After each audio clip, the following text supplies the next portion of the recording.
Coffee with the Summerland Kids. Good morning. Morning, Jericho. Summerland Kids. I'm Jericho. This is Aaron in the bubble next to me, and we're live from Earth. Here we are. We're from planet Earth. Did you? Oh, the song I had in the green room and the poem this morning. Yeah, I saw. I made an Earth poem. What's that guy's name? The clown, the singing clown guy. Oh, Puddles? Yeah, Puddles. The Puddles Pity Party. Yeah, that guy's freaking amazing. I love what he does. No, it's awesome. It's awesome. So I'm in the Facebook right now. Cool. Putting the link so if someone sees the video, they can join right from the video. And it'll be public. It'll be live on Facebook. I don't think I uploaded it to YouTube for yesterday's show. That's cool. Yeah, today. But I will do that. Today is date show number 10, I think, right? Yeah. It's our 10th show. So cheers to number 10. Show number 10. And also, I want to let you guys know out there in internet land that, I'm not really tech savvy, but, Aaron really helped me with this. Bringing this little show live was as easy as me essentially signing my name in and clicking a couple buttons. It's real simple on the little Restream dashboard to get us up and running live. And we've had a couple little, hey, the mic isn't on, so today I logged out, logged back in, whatever, just easy stuff. But here we are, and we're live, and we're able to talk to you guys and share our stories and all that good stuff with a simple Restream. Is it an app? Is Restream an app? It's Restream.io. Okay, Restream.io. So it's a website. Okay. I know I have a Twitch app on my mobile device, but I cannot I looked for it. I didn't look too hard. I find the path of least resistance on these things. There's so many different platforms. Yeah, like this could be a Zoom meeting, but it's not. It's a Restream meeting. Yeah, and I can actually go into Zoom and link my Zoom to the Restream. Oh, cool. And the Restream is I found it to be the easiest to use because you don't need to download an OSB. You just click into the app or click into the website. And I like that it splits it off. You can split it off. So like I'm on Facebook right now. I'm also live on Twitch. Nice. That's awesome. I gotta get Twitch because I'm just curious. Does Twitch allow you to look at other members really easily and see a bunch of content? Yeah, you can do searches, pick categories. Yeah, that's cool. And it's pretty easy. There's pretty big communities on certain areas, like the Risk is my game. Risk, the global domination. Cool. There's a huge community. It's real active, and that's awesome. So it's you can easily find them. A lot of them know each other, and it's pretty cool. It's pretty interesting. And I just, the other day put it together that of course we're Generation X, but then Y and Z. It's a real simple X, Y, Z and I kind of think that those kids are they're essentially like our offspring. Like my friends have had kids, and now their kids have had kids. So that's where it's at. It's all, all these kids they grew up with computers because, we, like you said before, we were the first generation to be really home-based computer systems, little gaming system, Atari 2600, Coleco, and all these little home game systems. We were the first kids to essentially jump on that program. Yeah, it's, the adults that were making the computers, the college students, and the adults that were early adopters of computers, they got to see it grow up, but technology grew up with us as far as, like what's accessible, what's publicly available. When computers first came out, I know some people that were involved with like the cards, the programming back then, and the giant computers back then. Oh, hello, we got a viewer. Maybe it's my girlfriend. It's on Facebook. Hello, Facebook. Click in the link and you can join the conversation. Cool. Yeah. So, I've always, I can't say, I mean, I definitely wanted it. Like when I was a kid, I wanted the Atari 2600. I got it. I played Pitfall and probably Space Invaders. But it looked a lot different than the arcade looked at the time. The Atari 2600 games were, what do they call them? 8-bit or something like that. I think they were 8-bit or something. It was very boxy and very rudimentary as far as what the characters looked like, but it expanded your mind. Just as a kid, it was like, that was freaking awesome to be able to play a little home-based video game system at home. That was just the funnest thing, I never had one. I ended up, I worked for my grandma and earned the money. I would have been able to save it if I had that mentality, and it probably would have taken me less than a month or two to save enough for it.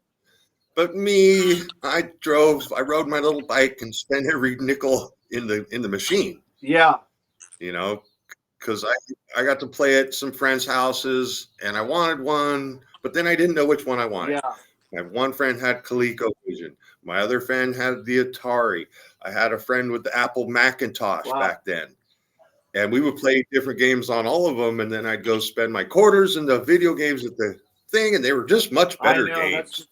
Better joysticks. That's the truth. And it's funny back then because it kind of relating it to snowboarding. When we first got our first snowboards, it was like every season, every Christmas or whatever, whenever your parents could afford it or you could afford it yourself, you had to buy a new snowboard. Essentially, like they got us hooked on it because the improvements in the technology every year was so leaps and bounds. You had to essentially get the next gaming system. So it like kept you in a loop of perpetual buying new stuff every it's crazy. Well, that's so true. When I had one season where I learned to snowboard, and I had a small little board. I think it was a 155, and that was great for the pack. And then I think it was a 168. That when it was soft snow, I had to use that one because the little board just wouldn't cut through it. So. And just those two technologies that I had experience with, it just makes such a difference. It's such a difference. Before we came on, you were talking about, when the electric piano came out, what a big change that was. Wow, we're on Twitch and Facebook with people. Cool. Yeah. So, welcome everybody.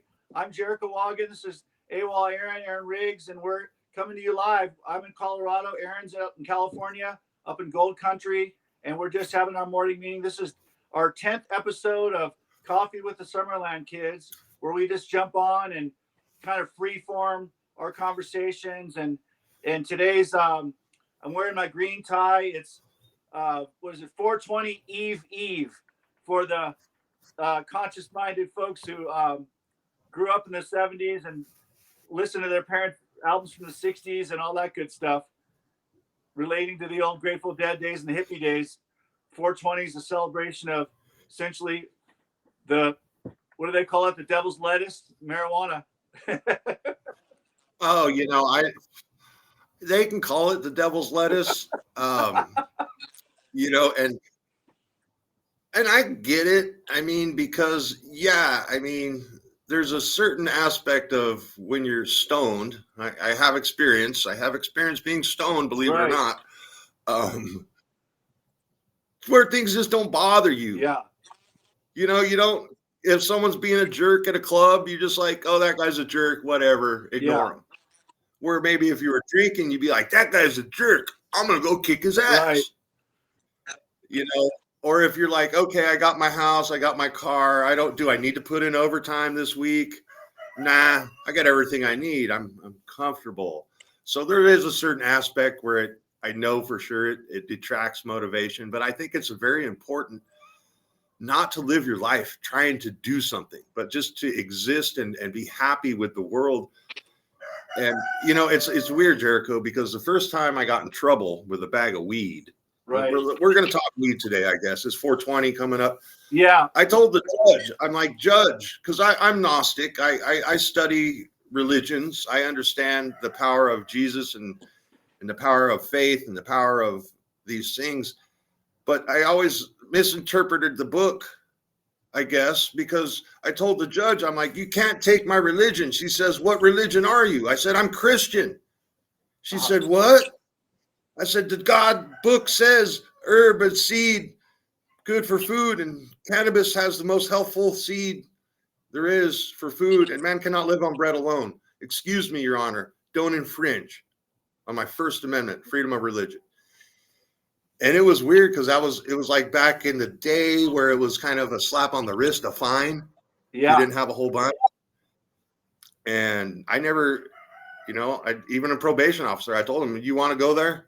I'm a teenager. I'm like 14 years old. I'm like, you want to go there and my rights as a human being? Yeah. And he stepped back. He said, well, you can't drink. Don't drink. Yeah, no, that's amazing. So you were 14, like that was basically 1984, probably. I'm guessing. Were you born in 1970? 71. 71. So, yeah, you're right after me. I was born in 1970. So, those times I can imagine, when the Beatles first came over to America, how blown away they must have been. Going back to our previous conversations of California culture, the bands and the music in California, and the freedom that the beach lifestyle gave you, it was really amazing. Johnny Depp did a great job in the movie Blow in telling the story of the early days of smuggling and all that stuff. I mean, but it's just a fun story of them being on Venice Beach, selling little joints to their friends, and just heck, smoking a joint on the beach and listening to some music. I mean, it's not the end of the world. Yeah. I think it's very interesting to me. I still believe in the American dream, I guess, if you will. And I do too. Still believe that, there's a certain aspect of freedom that we get in America. You can say, I think the president is stupid. You can make a comedy routine about the president, whoever it may be. It happens every day. And you're not going to be, there are certain situations, I guess, but you're not going to be put in jail. Like if someone in Russia said, screw you, Putin, that'd be the end of his life. Yeah. Oh yeah, for sure. So there's a certain amount of freedom with America. And then within America, there's certain places that have sort of embraced, freedom and self-expression in so many ways. And California definitely has led the way, along with New York. I mean, New York always was in the art world number one, and LA, could be number two. I mean, Paris and Europe is definitely a substantial force. But it's just amazing how far we've come in so little time in our lifetime. We live in a beautiful time right now. I feel. I mean, I know there's a lot of terrible things happening in the world abroad, but we're very fortunate and blessed, I should say, just to be in America and be on the sort of like the West Coast. I'm in Southwest Colorado, but I'm in California in my mind. Yeah. It's the mind is a mysterious thing, a mysterious place, and if you could bring yourself, like you're saying, you're living in California or in Colorado, but your mind's in California, your heart's in California. Yeah. You have the energy. I guess the Tesla guy, he said, think in terms of energy, frequency, and vibration. And right. So that energy, I do think that's an important thing about me and you and Summerland, is that we can bring that energy that we grew up with and bring it everywhere we go. Exactly. There was a certain degree of like excitement essentially every day I mean, I loved going to school. I mean, sure, in high school you want it to be over, but in elementary school, I mean, sure you were stoked on summer break, but I freaking love that experience. Looking back, it was nothing but fun. Elementary school was amazing at Summerland Elementary. Yeah, I think also part of it is, the human nature. Our human nature as humans, we want to learn, we want to grow. And we were in grammar school, gosh, everything was new. Everything was Yeah. brand new. And then you get to high school, at least for me, and it was like, why do I have to take this class? I already know. Like, especially math. Like, I was like, why am I even in this math algebra class when you give me the assignment? I'm done with it before you complete your lecture. Wow. And it just was frustrating. I mean, I took chemistry, which is an AP, kind of a higher end class. You got to get good grades and have certain pre-qualifications in science. Oh, cool. And it was awesome because the teacher was like, well, as long as you show up on lab days and test days and turn in your homework. So as long as you get the assignments done and we're here on lab and here on test days and took the test, attendance was only like 10% of the class. Okay. So I love that class because I could come in, I could get caught up, and I could cut class all week. Oh, classic. Show up on Thursday for lab, show up on Friday for the test. And he Wow. didn't care. You could leave. You finish the test, you could leave. Yeah, in our high school, they gave us a certain amount of. At one point, it's like they gave us a certain amount of cuts. Like they called them. You could cut class a certain number of days, and it was totally okay. So we. Yeah. I think I've reached the right at the edge of the limits on a few classes. Yeah. Classic. Yeah, and you said what bothered me about high school. Yeah. Was like, even though social studies per se, sociology, community is something I'm very fascinated and enjoy. But like, if you got a teacher that was just lame, yeah, and it didn't matter how well you learned, you had to be there, and you had to participate in just some lame stuff. Yeah. And you couldn't change classes out of a teacher. And I think back to my social studies classes, and I had a couple of them that were just like, excuse me, what are you teaching me? I read this stuff. I already learned this stuff, and you're twisting it around. You're twisting it around in a way that makes no sense to me. Right. And then the other classes that I've had, like social studies, more dynamic, I guess, more on the social side rather than the historical side. Right. But it was just weird. In high school, it just pissed me off. Why the hell, when I'm a computer guy and I have spell check, am I in 10th grade taking a spelling test? Yeah, right. And it just blew my mind that they would force you to learn things, and that your true nature of self couldn't be expressed and learned. Like, okay, sure, they had metal shop. And I kind of gravitated towards metal shop and wood shop and auto shop. Nice. And in reality, yeah, you learn those skills. They translate into a career, into life, into your own projects. Why do you have to have 6 classes of spelling that you can't stand, that you're frustrated with, that you use a computer, when you are built to be a mechanic? You got the hands, you got the eyes, you understand the machine. Yeah. Why can't I guess nowadays they're switching it over a little bit, allowing kids to find their path.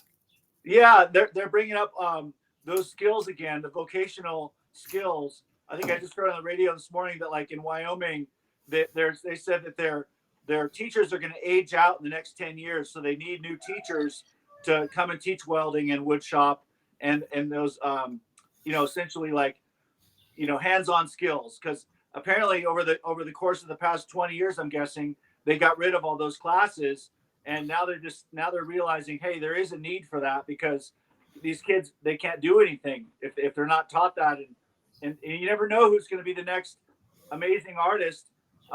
coming up who essentially gains his first skills in that wood shop or that metal shop. So, Oh, absolutely, and it's absolutely. it's men and women, boys and girls.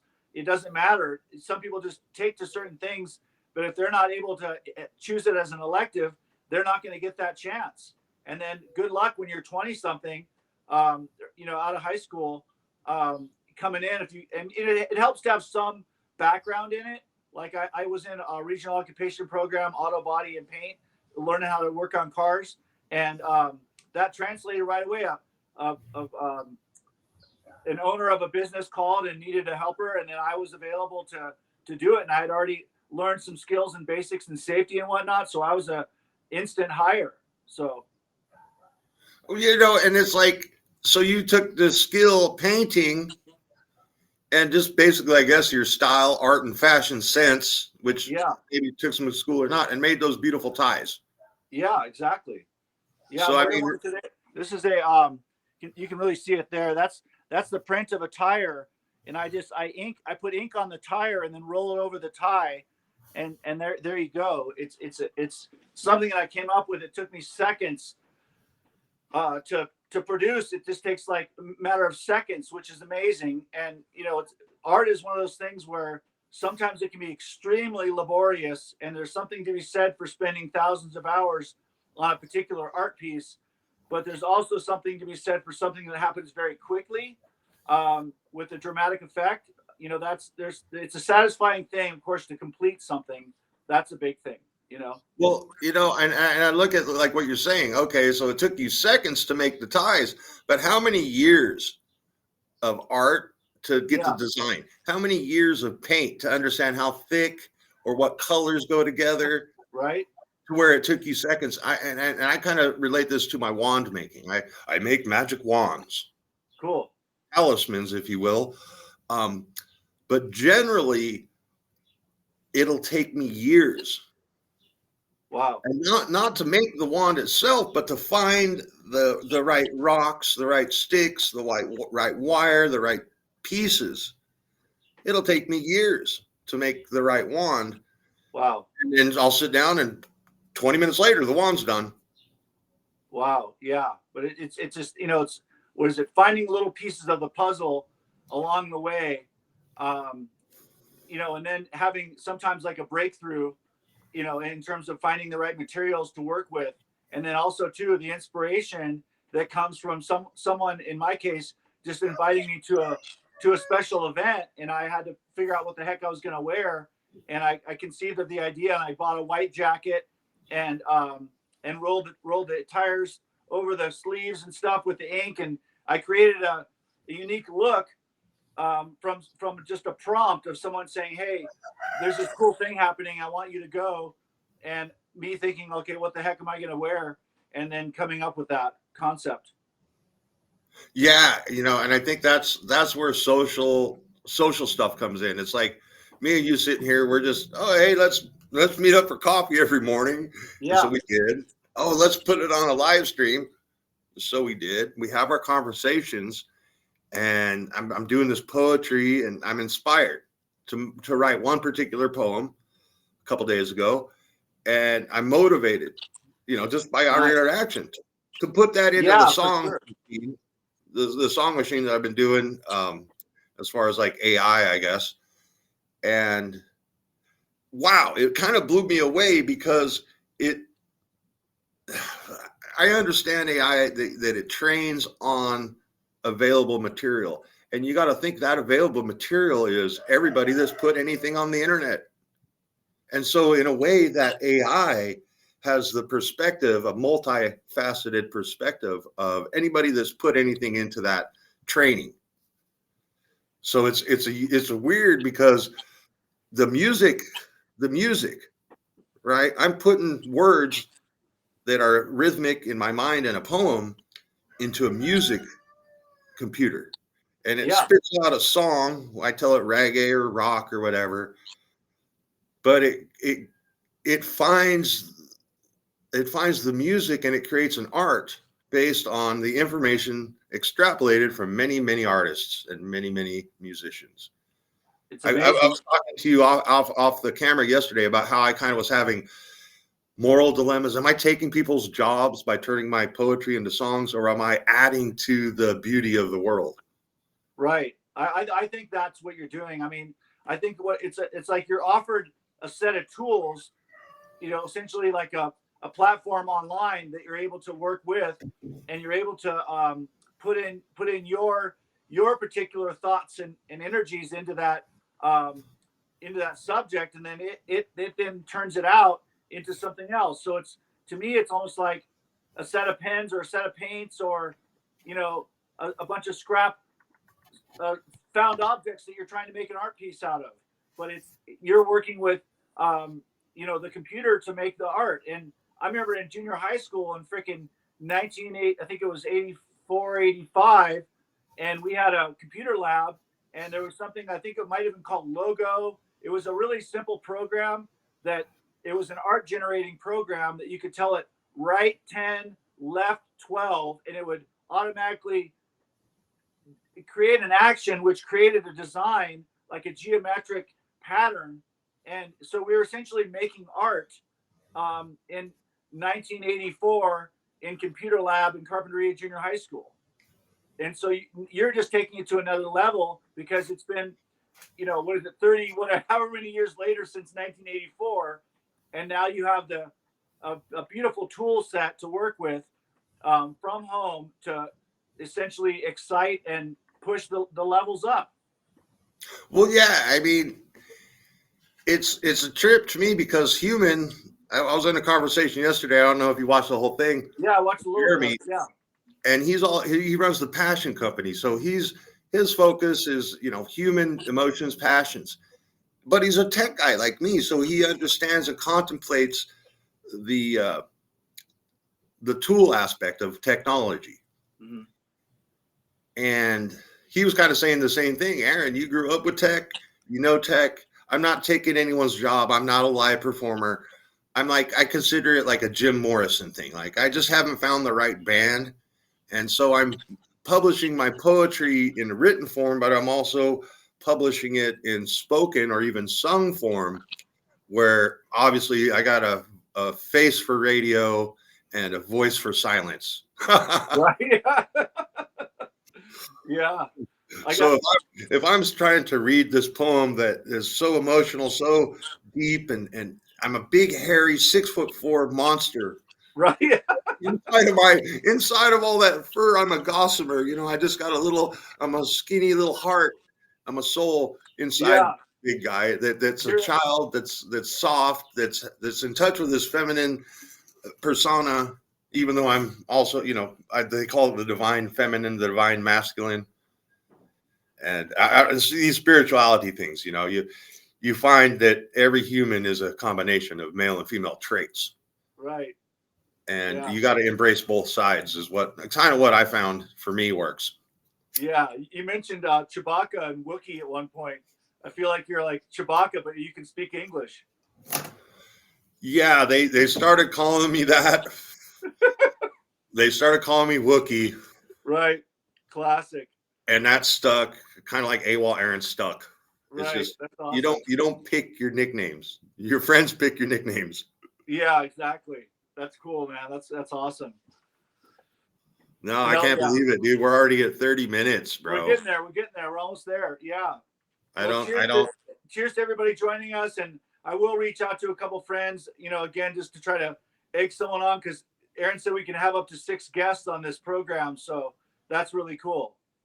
Yeah. I'm going to start trying to put the link before I go live and put the link in the live streams. And, I guess what I'm figuring out is I'm going to have like 3 or 4 regular type formats. Uh-huh. Like, obviously, me and you, this is just a coffee chat. This is, hey. Yeah, coffee chat, morning coffee chat. Yeah. Yeah. So this is just open conversation, a live stream conversation. And then I have a couple people that are asking, okay, when do I get to do an interview type thing? So that would be a whole different format. Yeah. And then there's what I'm doing where I do the screen share streams, right? Mm-hmm. So like when you came into the studio this morning before we went live, I had the music playing on the back. Yeah. I could do any tab. I'm on the computer. So I've been going to basically just streaming and talking about playing with the apps that I'm playing with and showing what it can do while I'm, putting my poems or putting my prompts into the Suno to get some songs, which may or may not turn into a channel. And then there's my live streams where I just take my tablet on location and whatever happens, happens. So those I think are the 4 formats I'm going to kind of run with. Yeah. I love what you're doing because your exploration, you're essentially like, to me, you're pioneering and exploring, online, like relationships, online creativity, all that. You're definitely in the creative realm, 100%. Well, I have to be. I mean, I realized several years ago that robots and technology is going to, it's like the washing machine. The second we had the washing machine, instead of taking 3 hours to do laundry, it takes 5 minutes to throw it in, 5 minutes to hang it up. Right. And so that frees up our time to be creative. And I look back to also like the Central Coast, the Native Americans in Santa Barbara, Summerland. I have to say, I've heard stories. It's a very relaxed area. There's lots of bountiful food. You don't have to really trouble yourself to go hunting or to gather food. And so you got leisure time. You got time to relax on the beach. You got time to work on art. You got time to creative. And I think that the Industrial Revolution kind of brought in a time of, work, get ahead, get.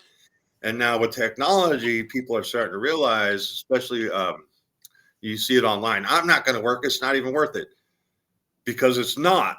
And the technology and wealth of the earth is so vast.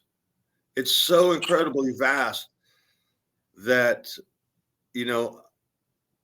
other than distribution to certain areas, like there's some places that don't produce food as well. And we should bring that food over to those places. But I think I can foresee a time where technology allows humans to relax, I guess, not worry about producing and making and getting ahead in life. My friend Jeremy calls it, you got to get out of the battle of survival of the fittest. Mm-hmm. Because there's enough to go around. So now we can relax, enjoy each other's company, and do things we enjoy, such as art, such as music, such as creative writing, such as, hey, spend time with your animals. Yeah, exactly. The important things in life. Yeah. Well, cheers to that, Aaron. Freaking good chatting with you this morning, man. Appreciate it. Yeah, I got a little bit of light going. Yeah, that's awesome. I guess it's time for the ta-ta for now. Awesome. Cheers, everybody. Thank you for joining us today. Bless you, love you, and we'll see you tomorrow. Thumbs up for the like. Thumbs up. Good night. Good night. Good day. Good night. Good day.